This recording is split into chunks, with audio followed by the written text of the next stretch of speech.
Hey everyone, it's your girl Alicia. I'm back. So today what I'm doing is, because I have to go to work later, I'm trying to start preparing my dinner for tomorrow. So I have a roast in this pot right here. I'm just going to cut up some bell pepper in it. If the meat is already seasoned, I have the carrots already in here, and I have the potatoes already cut up. But they're in the refrigerator because I like to put those in later because we don't like them to be so mushy. So I'm just gonna cut some bell pepper up in here.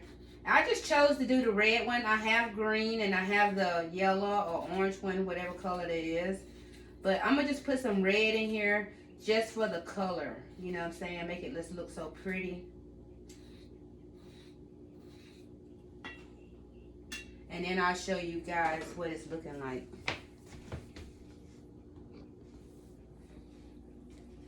This is what it's looking like. I did pour in some chicken stock. It don't matter what kind you use. So now I'm going to go ahead and I'm going to get that started. And then I'm going to cut up my cabbage.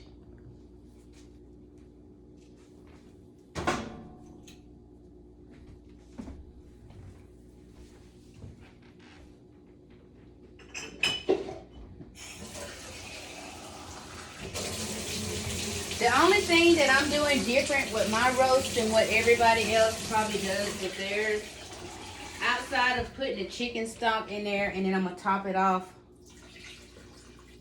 with some water.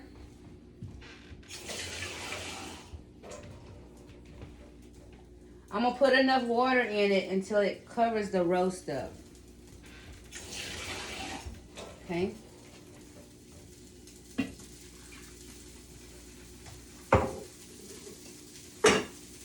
I'm going to take one of these beef bouillon cubes, since the roast is beef, and I'm going to drop one of these in here just to add more flavor.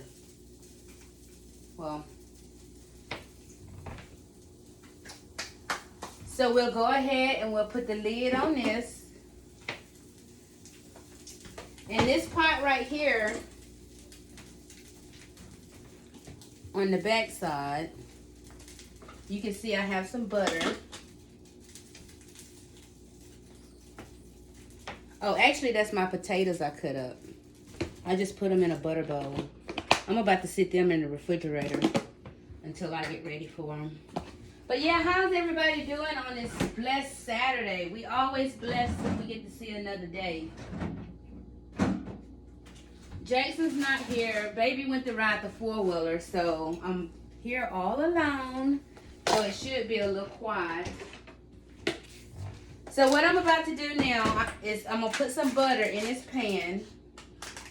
This pan on the back right here. And then once it starts to melt, I'm going to put some chopped up onion in it. I don't know if y'all ever done y'all cabbage like that before, but I'm putting chopped up onion in it today because I'm not going to put sausage in there. I feel like baby eats too much pork. I'm really not a big pork person, but I tend to start eating it a little more when I have to cook it. So we're just going to let the butter melt, and we're going to dice up some onion.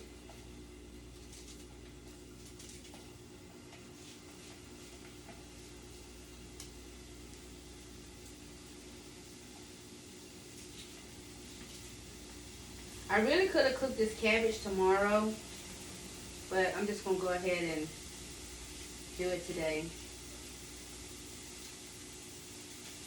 But yeah, what are y'all cooking tomorrow? Or are y'all having to pre-prepare your stuff today for tomorrow?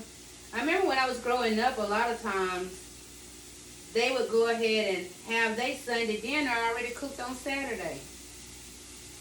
Only thing they really had to do was probably make some cornbread. So you want to turn this down to medium-low heat. And just for the sake of color, I am going to put some bell pepper in here. I try to incorporate a lot of healthy things to get my family to eat them, but sometimes, you know, a lot of people are not going to eat raw bell pepper, so I'm just going to go ahead and mix it in the cabbage, and that way I know they'll eat it.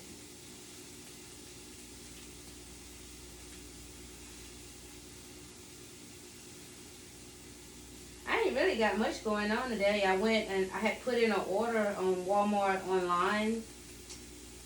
I don't like doing that. That was my first time doing that. I probably won't do that again because it's just too much. To me, when you do the online food order, it's only good to me for people that have a list of things that they need from the store. I'm a person, I never have a list. I might know certain things that we're out of and I need to get. But other than that, I just go in the store and I just get stuff because I see that, hey, we need this, or hey, we might need this. I usually just pick up stuff according to that. So I'm not going to put too much bell pepper in here. All I did was use a portion of the bell pepper that I put in the roast. And I still have a portion left because I don't want to do a overkill. So now I'm behind you guys, but I'm washing my cabbage.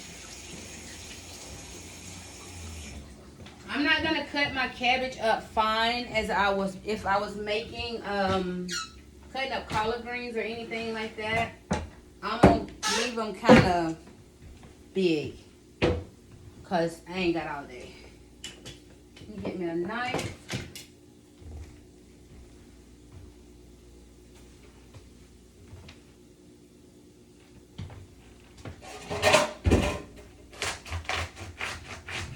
I do live in an older house. Like, this house was probably built in 1940 something.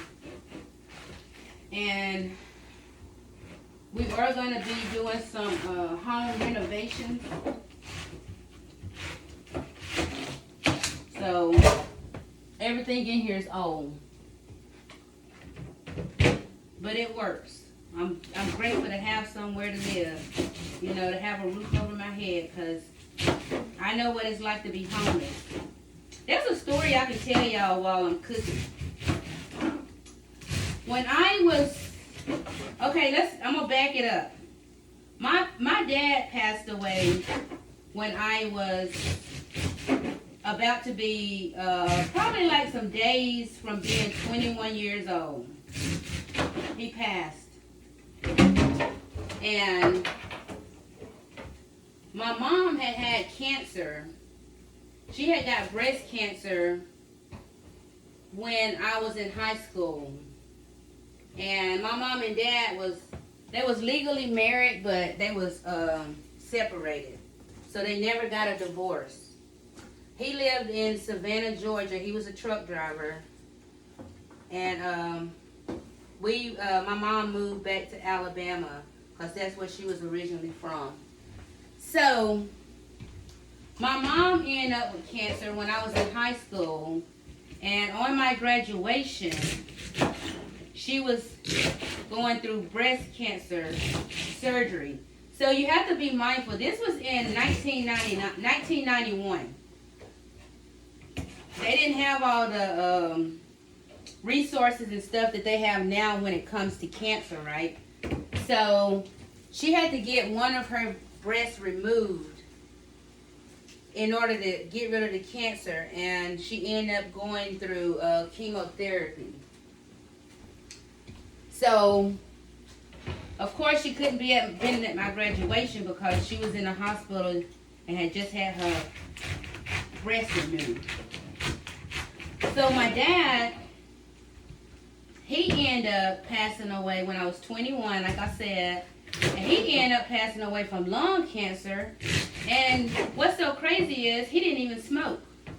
So that lets you know that secondhand smoke do have an effect on you. Even if you don't smoke, a lot of times people that don't smoke will get cancer quicker than the person that do smoke. And I know that's crazy because they inhaling it, putting it in their body and stuff.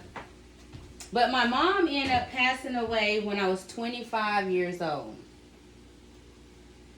So I had 2 kids at the time when my dad passed away, which my dad wasn't like really in my life like that. But when he passed away, I was pregnant with my son. And my son was going to be born the next month. My dad passed away in April of 1994. And 1993. And my son was born the next month. But anyway, what had happened was, after my mom passed, and I do have two older siblings, a brother and a sister. But after my mom passed, and because I was like 25 years old and my brother was 26, and I had a sister that was like 30 something, and then my other siblings was under me. The youngest one under me was 18 or 19. So it's 6 of us. It's 3 girls and 3 boys. I'm the third oldest child. But after my mom passed away, and I thought that, because my grandma was still alive, and all my aunts and stuff and uncles, I just thought that we would have had more support from our family because, we was young. Like, our mom was all we had.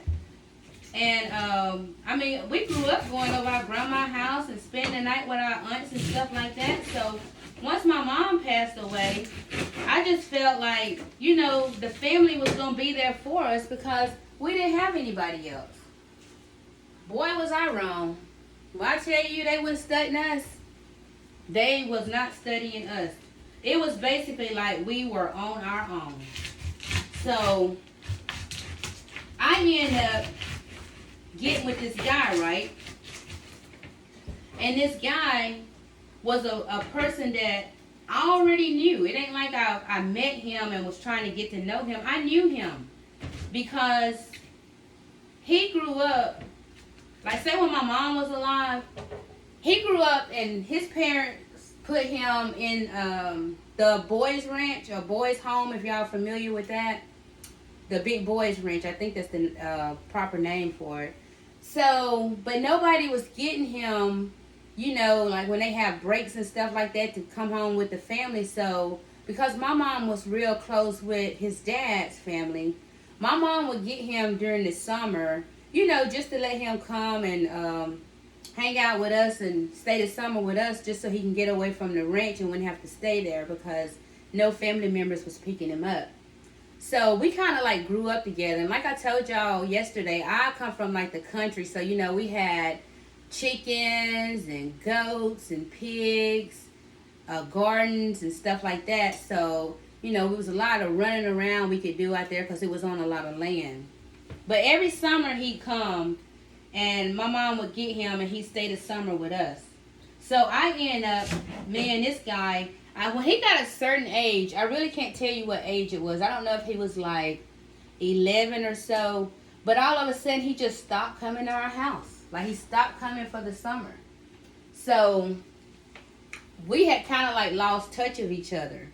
And like after my mom passed, and you got to be mindful, this was like years later because now I'm 25 years old. And I was older than the guy. I was about 5 years older than him at the time anyway.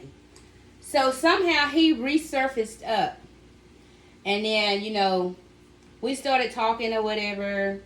And we ended up dating. And, I thought he would be a good dude because he didn't really have a lot of family structure outside of, spending time with us during the summer, that he would be more than happy to be in a family type environment, to have his own family. And I already had 2 kids at the time. So my kids was 2 and 3. So when I back up, my mom ended up passing away. And in like she passed away 5 to 6 years after my dad did. So my mom passed away in about 1998. Okay. So then that's when the dude ended up surfacing back up, We was just, just happy to see each other or whatever. So anyway, we started dating. And his dad was so happy because at some point during high school, me and his sister, they have the same dad but different mom. We ended up being best friends. So his dad thought that was like so amazing, how my mom had raised him and me and his sister used to be best friends, that we was dating or whatever. And we end up like being together for a while. Like he was good with the kids. He was actually a good dude, but he ended up just like the majority of the dudes, want to run the street and sell stuff he ain't got no business. The typical stuff. But he was a good stepfather to my kids, so I can't take that from him. I go to work sometime. I have to work on the weekend, and I get back, and he didn't comb my daughter's hair, or he didn't took him to one of our friends' child's birthday party. He always had them dressed nice, and he did a lot of that type stuff because he didn't really want to work for a company. He just wanted to do stuff the illegal way. So me and him end up having problems because he wanted to cheat. A lot of guys that's out in the streets like that, they want their main woman, but they want their side woman too, or side women. And I just really wasn't having it. So we end up after I don't really know. I know we was together for 8 years, and 3 of them he had went to prison on. But during the time we was together, I know what it was. He ended up with my car. Like, I worked this job, and he would, hey, just like the ladies do, you at work, and he driving around in your car.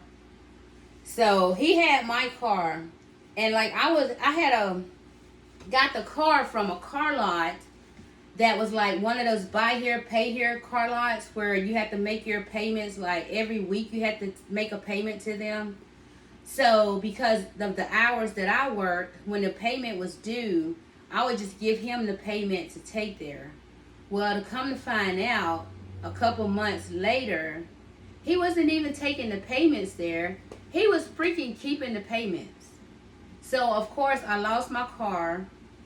And once I lost the car, then I didn't have a job. So, I didn't give the landlord a chance to, for me to get behind on rent and all this stuff right here and them kick me out.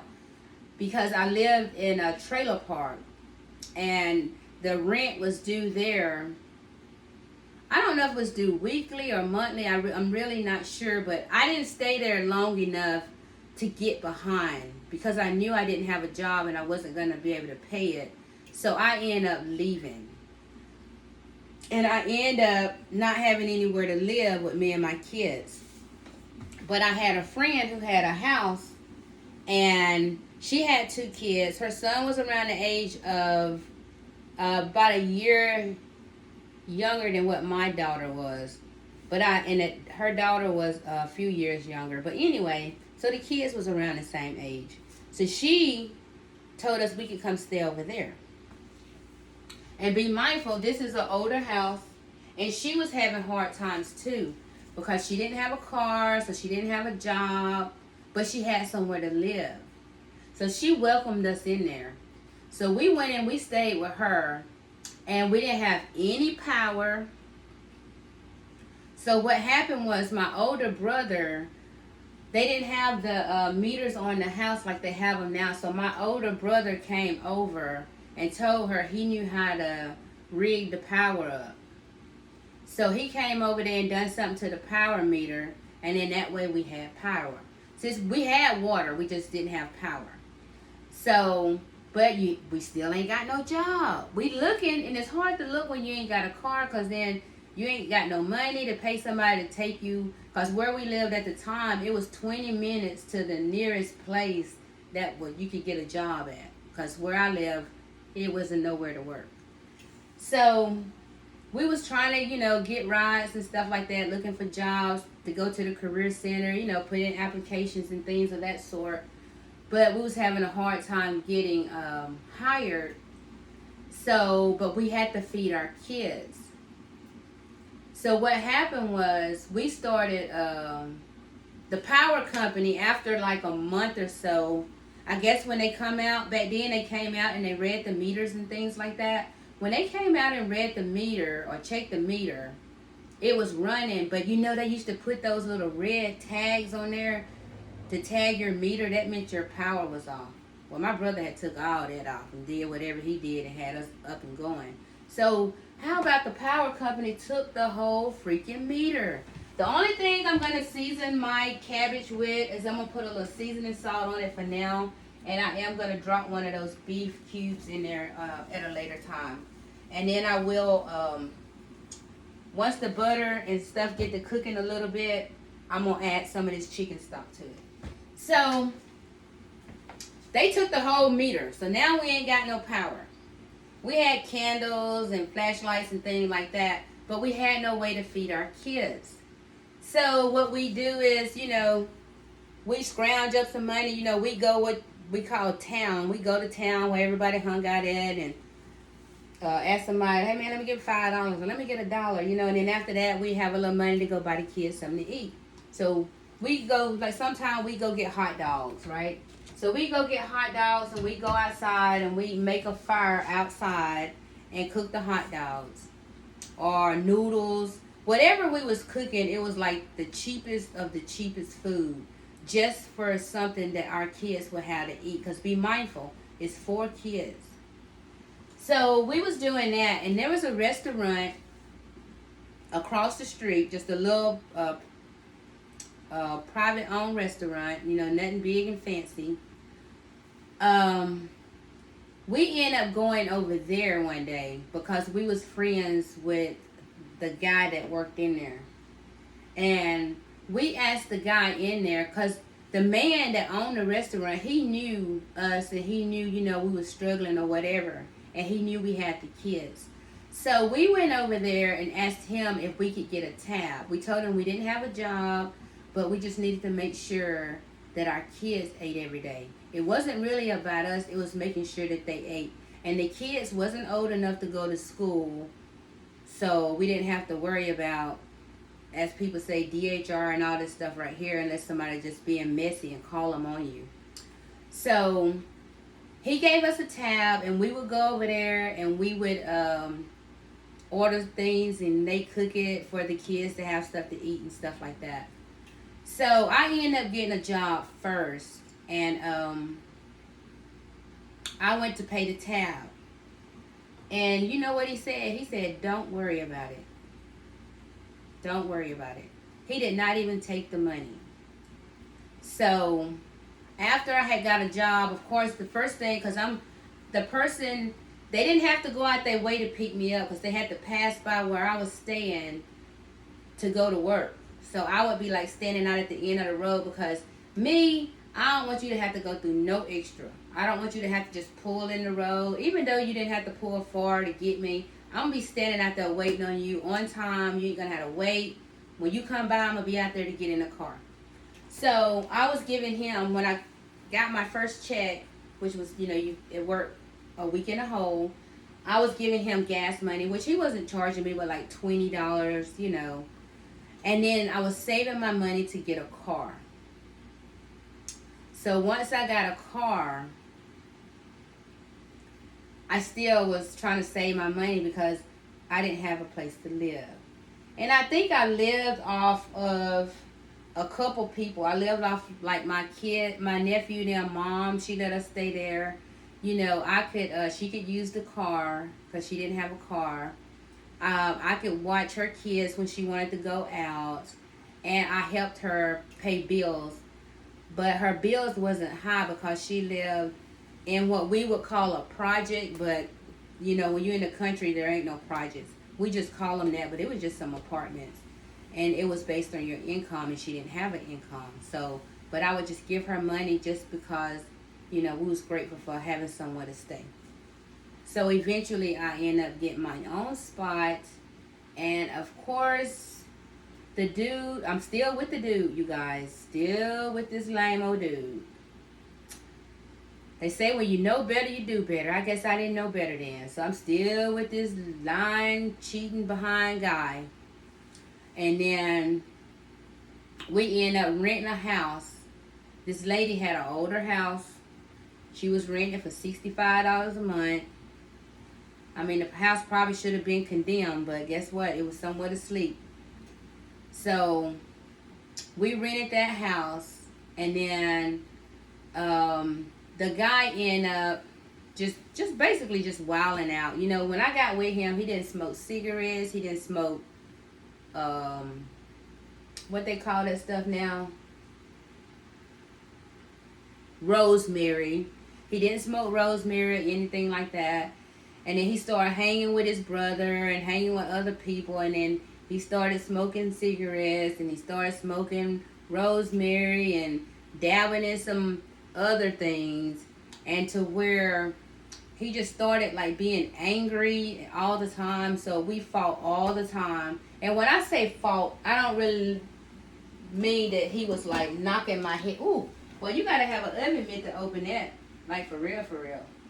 I'm about to put some garlic in there. But when I say fought all the time, I don't mean like literally like fist fighting or, you know, he punching or beating on me or nothing like that. He was more of okay, say he do something and I'm confronting him with whatever. Then, you know, he of course he's gonna lie, then the argument might get heated, right? So what he would do, because I was pretty feisty myself. So what he would do is he would always try to muff me. When I say muff, I'm talking about this right here. You know, and just push my head back. So, hey, them fighting words right there are fighting moves. So, you know, I would push him, and then after a while, you know, he pushed me down and hold me down and blah, blah, blah, blah, blah. So, I end up not being able to understand why I wanted to be in a relationship. And see, that's why it's hard when you lose your mom, especially when you young, because you don't have nobody to go talk to. You know what I'm saying? You don't have nobody to give you no guidance or no advice. You just got to go off what you think is right. So, I continue to stay with the dude, and we had got our taxes. And be mindful, he didn't really work, but he had worked for like a hot minute, okay? I think he had made $5,000 for the whole year. And he wanted me and him to file our taxes together. So we filed our taxes together. But what happened was when the taxes came, somehow he knew the taxes had came before I did. And we had filed them through H&R Block. He went to H&R Block and they let him get the money without me even being there. So, of course, I didn't see him for hours. I go to pick the money up and we've already released the check or whatever. So, he didn't get back home till late that night. And when he came back, he had all these shopping bags where he done went shopping and bought the kids Calvin Klein outfits, and I think he bought us all a Calvin Klein outfit. He bought me and him matching Nike jackets. They was just different colors. Bought his brother some clothes because his brother was with him. And then want to turn around and give me $500 out of the money. And be mindful, we got like $3,000 or $4,000. He want to give me $500 out of the money. Of course, now we fixing to have an argument. And then he wants to say, well, I spent this on this and this and this. You know, basically adding up what he bought us on his own. He want to add it up and saying that he's deducting that from my portion of the money. Well, you only made $5,000. You really wasn't entitled to no portion of the money outside of maybe $500, right? You only made $5,000. You're not gonna get back no good income tax off of $5,000. And you gotta be mindful. It's my kids that's on there for their child tax credit or whatever. But anyway, so he ends up putting the money in the bank. Okay, so whatever was left, he ended up putting it in a bank. My name is not on this bank account. No nothing. So I had already put it in my mind that what I was going to do, I was going to go to the bank. And I'm going to get all the money. I'm going to get whatever's in there, I'm freaking getting it. So, I was going to do it like the next morning. So what happened was, The next morning I got up. We didn't have any clothes. My kids had one outfit apiece. I had no clothes other than the clothes I had wore the day before that I had taken off. He done hid our clothes, you guys. So the kids had an outfit. So I get the kids dressed because he's asleep. And they go to school. And the bank was probably about 8 to 10 blocks from where I live. I walked to the bank. And I got there early enough for as soon as the drive-thru opened up, I was there. And when I tell you your girl did not go inside the bank, I walked through the drive-thru. Yes, didn't have no car. I walked through the drive-thru.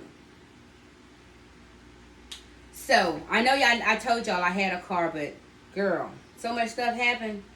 Them cars was getting repossessed left and right.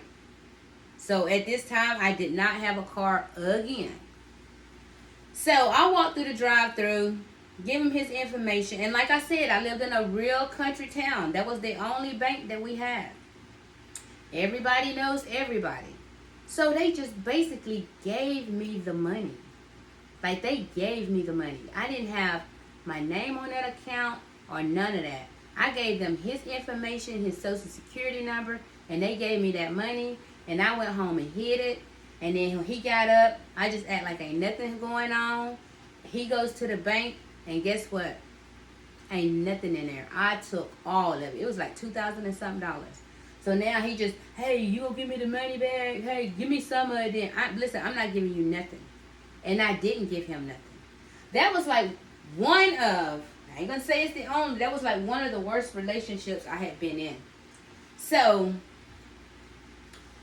I end up keeping the money. He ended up stopped saying anything about the money. I guess because he thought that I was just gonna give it back to him, which I did not. I ended up just keeping it, spending it on me and my kids. So, we was at the point now where, you know what, I have had enough. Like, you gotta go. You gotta go. But he wouldn't leave. Like, I don't care how many times I put him out, he would find a way to get in the house. I would go in the house and automatically I locked the door. I nailed the windows shut with nails, everything to keep him out of there.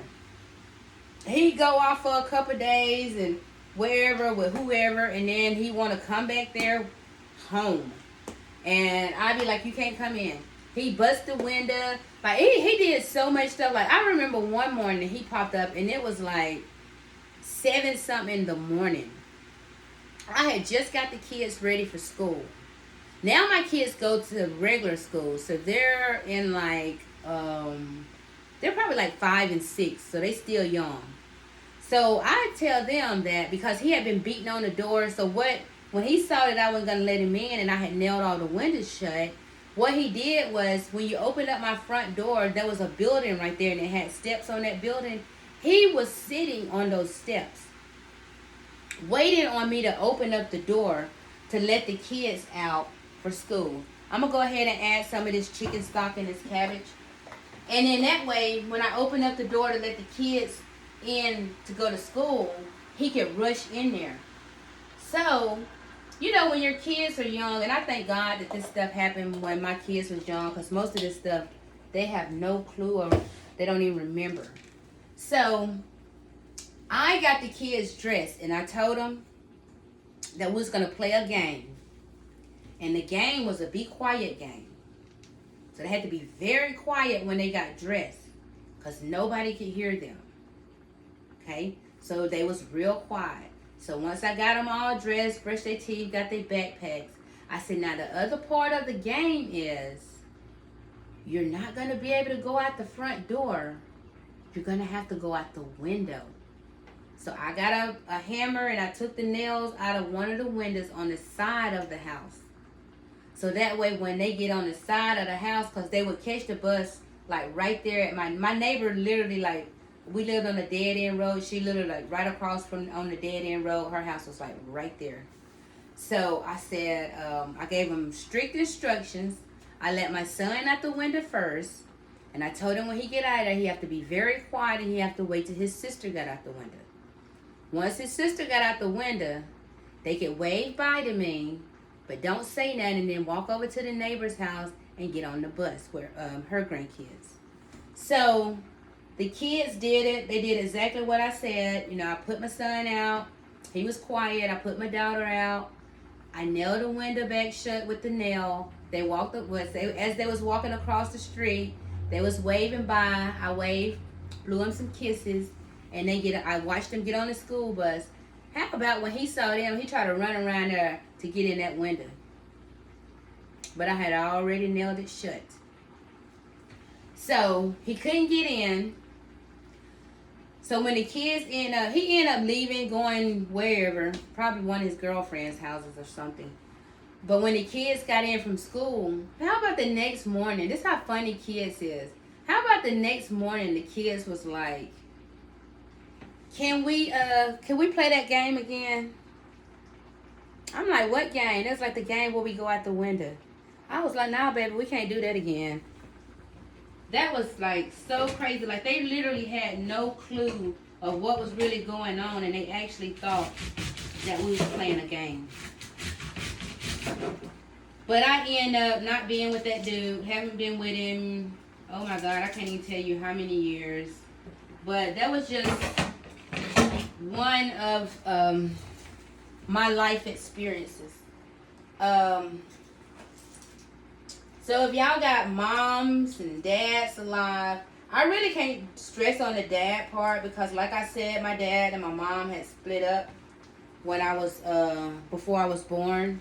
But my dad, with him being a truck driver, he used to come, when he come through Alabama, he used to come by to see me because out of my 6 siblings, only 2 of us is biologically his. Because the other ones came after my mom had left years later. And my oldest sister, he ended up adopting her because when him and my mom got married, she was the only child that she had. So he ended up adopting her. So she has our last name. So she's like my sister, and she's my half sister. And the rest of them are like my half siblings. So that ended up happening. And I just want to say, you know, because when I got about 16, once a year my dad would come through Alabama, and my mom would take me over to my grandma's house, and I would meet him there, and I would play around in the 18-wheeler and stuff like that. But as I started getting older, he started coming less and less and less and less. So he will always, especially like I remember when I was like 15, about to be 16, he used to say, maybe from 14 to 16, he started saying he was coming through Alabama, he was going to stop by. Well, guess what? He never came. So when I got 16 years old, I asked my mom, could I write him a letter, and would she mail it? Now, to this day, I can't tell you if my mom mailed that letter or not. But I wrote him a letter, and his name was Jesse. Okay, that was his name, Jesse. And instead of me saying, Dear Dad, like I always did, I was like, Dear Jesse. And I told him that I was sick and tired of him always lying, telling me he's coming, and he don't come, and that I really did not like him anymore, that he don't even have to be my dad, that he don't never have to come and see me, and all this stuff right here. Well, he never came anyway. So I even put a curse word in there. I think I put like hell, because I know I couldn't have put nothing worse than that, and I probably would have got in trouble. Something I was writing, I probably put hell in there, or damn, one of those 2 words. And of course, my mom read the letter when I gave it to her, and I thought I was gonna get in trouble because of the cuss word, but she never said anything to me about it. But do y'all think she mailed him that letter? I don't think so. She probably just let me get that off my chest and then threw that letter in the garbage, or just kept it and never mailed it, because I don't really think she did. Because maybe if she did, maybe he would have started coming back in my life or whatever. So I really don't have like that type of connection, or I didn't have like that type of connection with my dad, because like I said, I was raised in a house with my mom, and my mom was always there. So y'all, please tell your parents that you love them. You know, spend time with them. It's hard out here without having, especially if you're a female, without having a mom.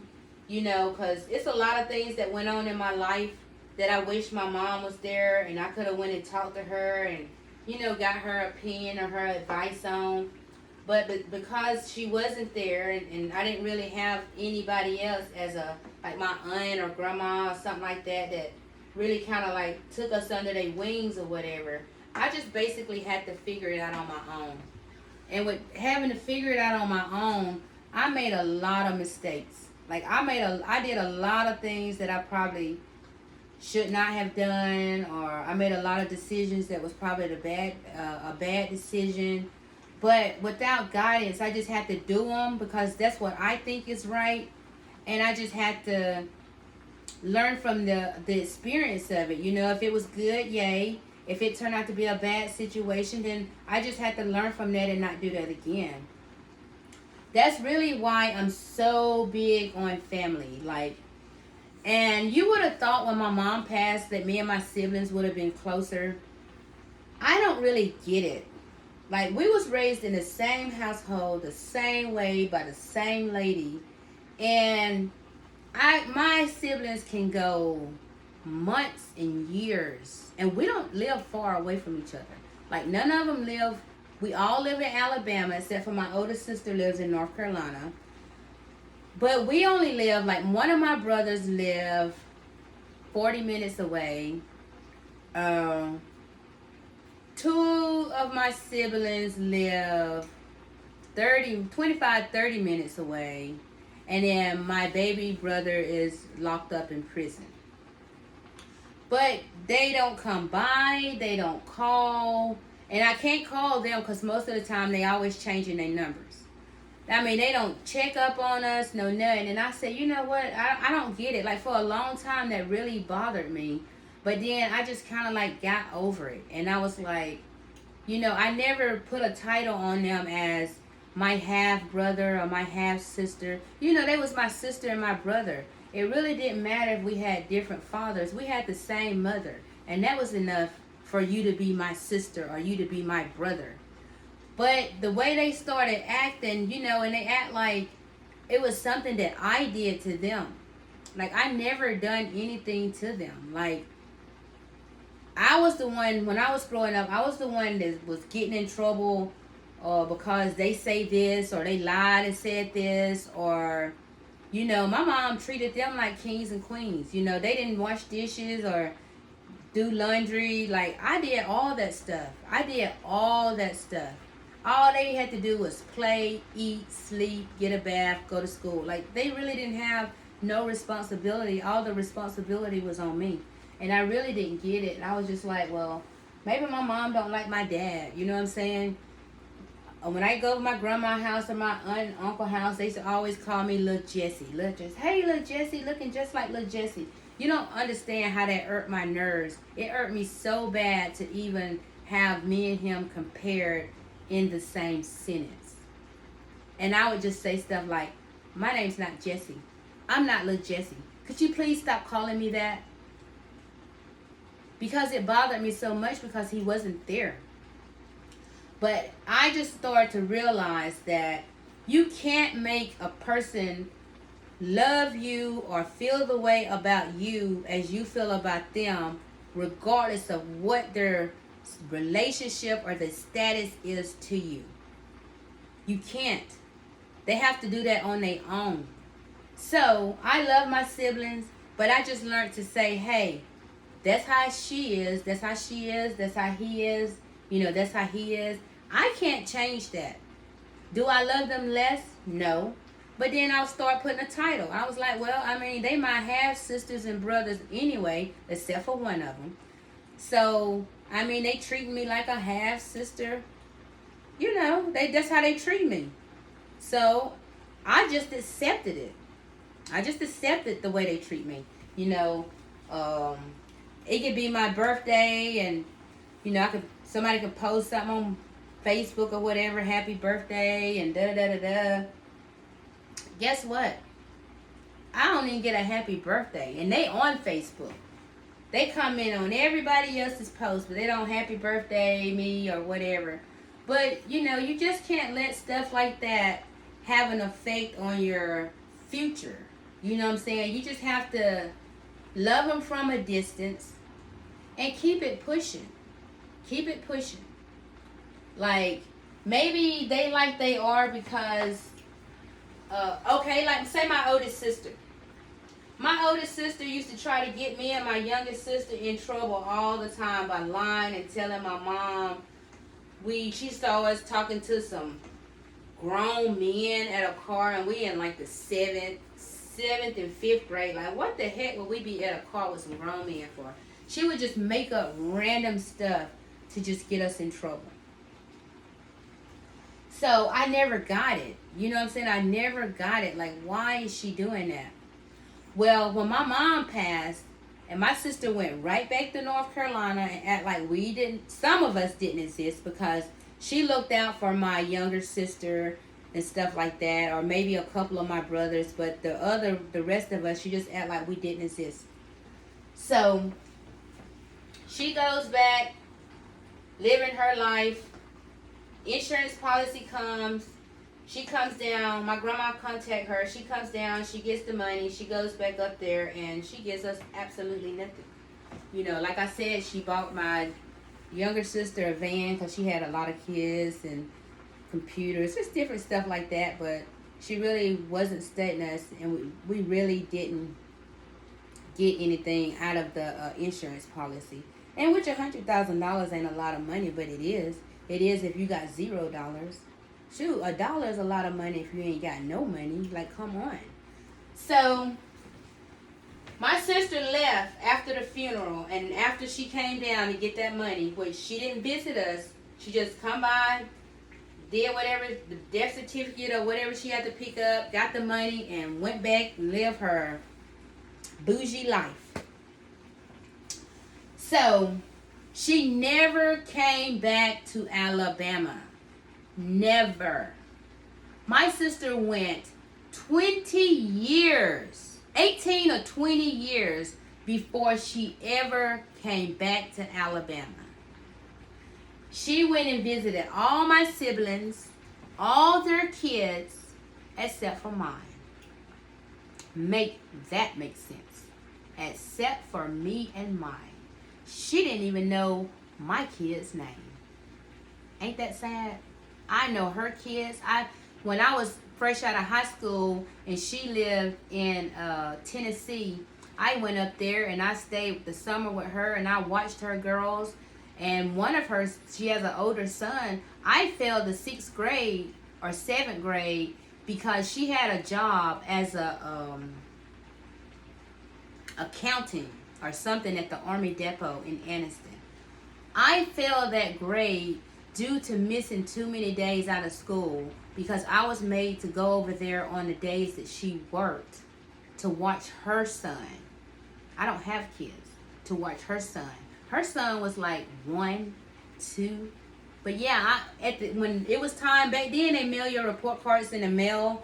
And I was so excited to get it because I've always been a pretty smart female.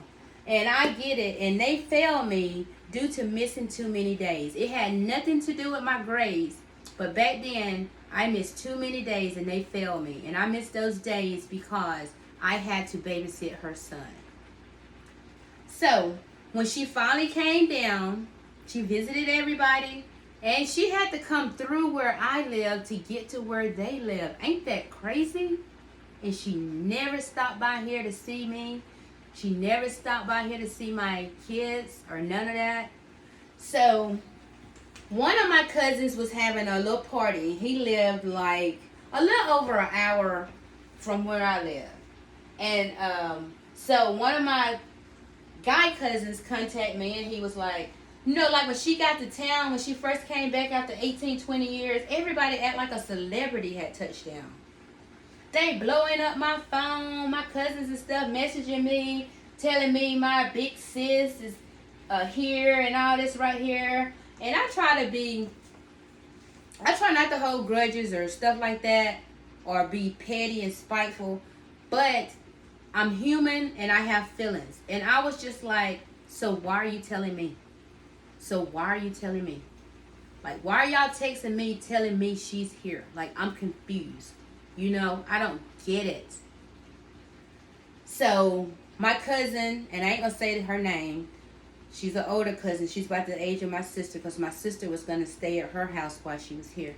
And she was like, well, my son's having a get-together tonight, and she's going to be there. And just be nice, Alicia. Just play nice. Play nice? What do you mean play nice? I don't have anything to say to this lady. Like, what do you think I'm going to do? Beat her up or start cursing at her? I can't change how a person is, and I know that. I just accept it. I see it, and I accept it. And I go on about my business. I don't think about it no more. I just allow them to be how they are. So, my cousin, one of my guy cousins, he ended up, because I was telling everybody, no, I'm not going, because I had just got out of work. It was on a Friday. No, I'm not going. So one of my cousins called me. When he called me, he was like, they used to call me mud pie because they say my skin looked like if you made a mud pie. So they used to call me mud pie. So he was like, hey, mud pie, yeah, your big sis here. They was already at my cousin's party. And then I was like, okay, so like, why are you telling me? And he was like, are you coming down here to see her? And I was like, well, I didn't plan on it. Man, you should come down here. And then by that time, I heard a girl voice on the phone. How about he didn't just hand her the phone? And she talked so proper. And she was like, hi, sis. This your big sis, Lisa. I almost said her name. Lisa. I could say her name. This your big sis, Lisa. I was just calling to see if you were coming to the party. And I was like, well, I wasn't. And she was like, well, you should come. And I was like, okay, fine. I'll get ready and I'll be down there. Okay? Remember, be mindful. It's over an hour. So I get ready and I go down there. So when I get out, she finally comes and gives me a hug. You know how like the little one of those. And the first thing she says, and it's something that has always bothered me with my female cousins. Like, I know y'all see me and I always look rough or look like I just got off work or I'm finna go to work because that's my life now. But back then, that wasn't my life. When I was off, I put clothes and stuff on. You know, I look cute. So a lot of my female cousins, like if they having something and I go, the first thing they always say is, oh, you look so pretty. You always been so pretty. Like, and that really bothers me. It really bothers me because I have other cousins there. And then, like, say my older cousin says this. How are you making them feel and you just keep saying that to me? You know what I'm saying? I don't look no better than them. I don't look no better than them. I don't want you to keep saying this to me and then they feeling some type of way about me by something that you guys are saying. Not a way that I'm acting or not nothing that I'm saying, but because of stuff that you're saying. Oh, you always been so pretty. Oh, you look so pretty. You so pretty and chocolate and all this stuff right here. So that's what my sister said. She was like, you always been so pretty. You still look so pretty. And I was like, thank you. And it's like a dry thank you because I don't care about that. So me and her was standing out there and then she just started to talk. And then she was like, I want to tell you something. And I'm like, because I'm dry. I'm like, okay. And she was like, I've always been jealous of you. You see this? That's how my eyes was. My eyes was looking like, what? How are you jealous of me when you got all the good stuff growing up? You know, we snuck your clothes. wore our clothes to school and changed in your clothes and wore your clothes and had made sure we took them off before we got home and put them back up and all this stuff right here. So why would you possibly be jealous of me? And you know what she told me? She told me she always been jealous of me because of my dad. Can you believe that? Because of my dad. Because I look like my dad.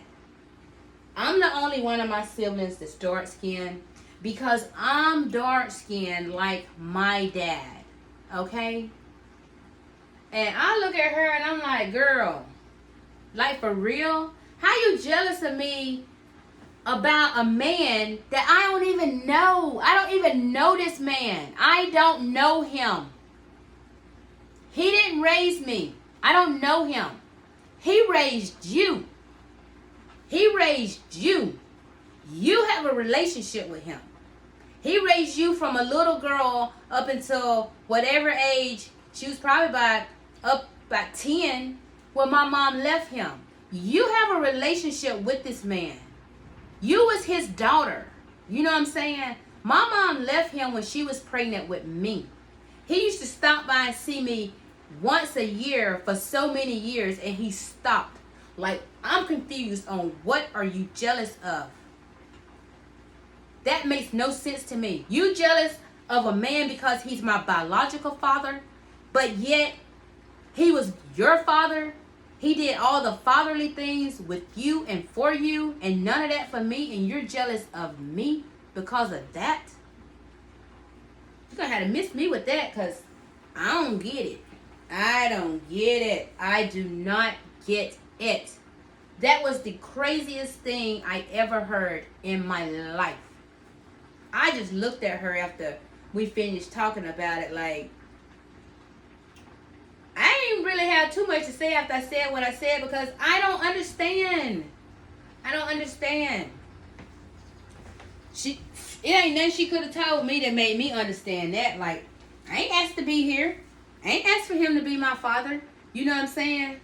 But I would have rather not have the title that he's my dad, but have an actual dad. You know what I'm saying? Like you did. You had he was your actual father. And I just have a title because I'm his daughter biologically.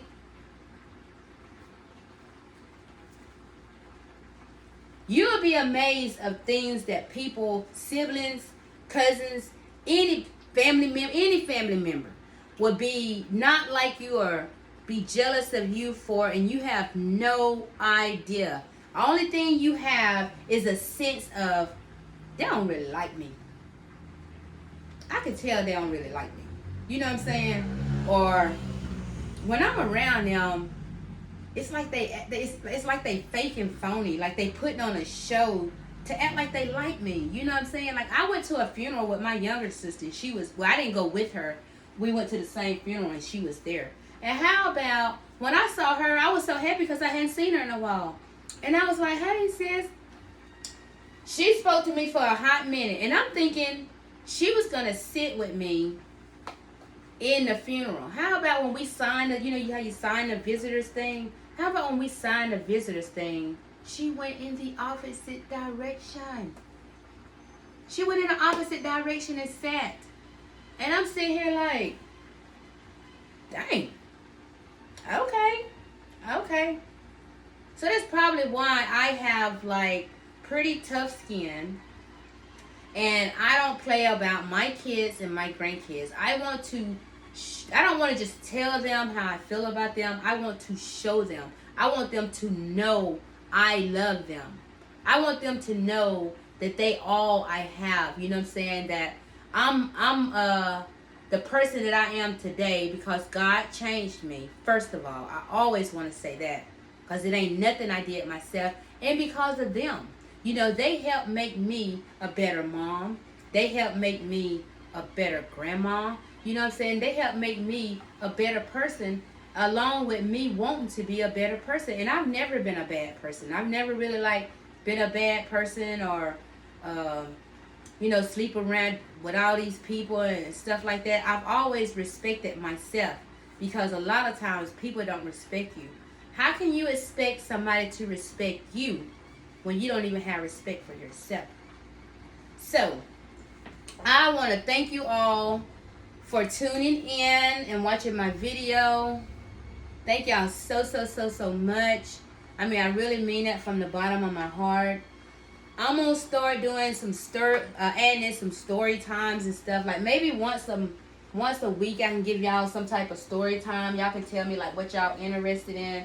Like I got a whole bunch of stuff. Listen, I could write a book about my life.